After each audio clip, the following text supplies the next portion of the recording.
staan nou hier so in Karadok, in die Oos-Kaap, in Kilo Street 6173, waar 'n tragiese voorval plaasgevind het. Twee jong mans was binne hierdie huis gewees wat afgebrand het, en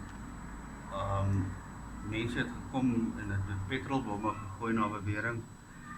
Die twee jong mans is toe hulle uithardloop met mense doodgesteek.